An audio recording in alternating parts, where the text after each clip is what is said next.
Thank you, DK. Really nice to meet everyone. My name's Cathy, and I'm one of the co-founders of Levro, and we're out to change global banking. So the reason that this came to be a problem of interest for me is because I'm actually Canadian, and I moved to the Bay Area 8 years ago for all the Canadians in the crowd, and also Henry, who we're from the same city, if any Calgarians. So we moved the company from Toronto to the States for YC, actually, which is how I met my co-founder back in 2014. We were batchmates in YC. And to get the money across the border, which is not that far, I had to move it from one bank to another. And I made the transfer. And after I received the USD here, I called the bank and I was like, hey, something went wrong. A part of the transfer went missing. And the rep was super confused. And then finally, he's like, well, we charge fees. And I was like, wait, you took it? You're my bank.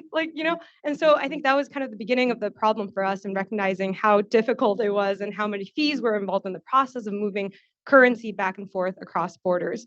And so what we set out to build is the best global business bank, targeting companies that, go cross border. I think this, oh, great. So basically, the reason that we want to work on global banking is because companies now, as you've noticed in the last 2 years, have become more global. And companies are no longer, it's not the Walmarts of the world that are multinational companies. It's actually five-person startups that have revenue in different places and employees in different places. And for us, the goal is to make a really simple banking platform for them that makes it easy and for them to kind of transact and get customers and be able to hire employees across the world without that many barriers. So this is an example of what the banking product looks like for Levro. So instead of one account that lets you hold US dollars only, you can actually hold up to 34 different currencies in one account with us. And you have a really simple interface to exchange funding from one currency to another. And then it'll process, it'll help you figure out the best rates, and then it'll tell you exactly how long it takes to get there and give you a tracking number for it. So the reason that we're here today is because we're at an inflection point in terms of the customer growth that we've experienced. So in the last year, this is kind of where we've been at, and particularly in the last quarter, the customer traction has picked up a lot, and I'm the only person on the team that's external facing, and we'd love to bring some amazing people on to help with that. In very real startup land, this is the very first revenue generating transaction a year ago. So from startup world to now, but this is our second startup. So I think we were a lot more deliberate this time around about, kind of the type of product that we wanted to build and the people that we wanted on board. But that's the behind the scenes conversation that happens. So right now, the roles, we're hiring quite a few roles. Two of the most kind of important ones for us right now are a go-to-market lead to help us figure out what the next phase of scaling the product and customer acquisition is going to look like, how we're going to price it, which direction we're going to take the product. And then in case you couldn't tell by my design of the slides, we're looking for a design lead. So we have 7 engineers on the team, and sometimes it shows when you look at the product, but they're all incredibly amazing and very, very talented. So a little more about our team. There's 11 of us, and between us, we speak 9 different languages.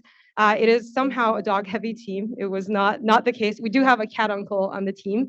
The way I would describe our team is everyone's extremely high competence, low ego, and a lot of fun. People come from very, very amazing backgrounds working on different things. We hired the top people that we knew, after the last startup. We were like, oh, who are the people that we want to work with for the next decade to come? And there are people that worked on the F1 project for Ferrari at Palantir. There's people that worked on Google Search, the people that headed up the banking product for Gusto on the engineering side. So, and those are some of the puppies on the team. We have our team does like to have fun. We have a bad joke channel, bad jokes, and so this is a sample of a couple of them. That is one of the card proposals. It was an elephant for like a card design. That anyway. So we do.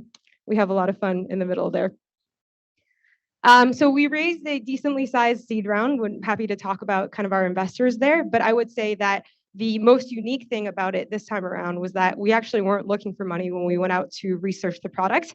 And I would say the best investors that we got this time was all of these fintech CEOs that we went to pitch the idea to figure out how do we build this thing. At the end of all these conversations, they kept offering to invest. And so we have a lot of really incredible operators, fintech founders and CEOs that have built multi-billion-dollar fintech companies on board to help us. And you'll have access to them as well to be able to kind of help us build this out. And the last thing I'll leave you with, which is probably one of the better jokes that Avir's told, is what did Yoda say when he saw himself in 4K?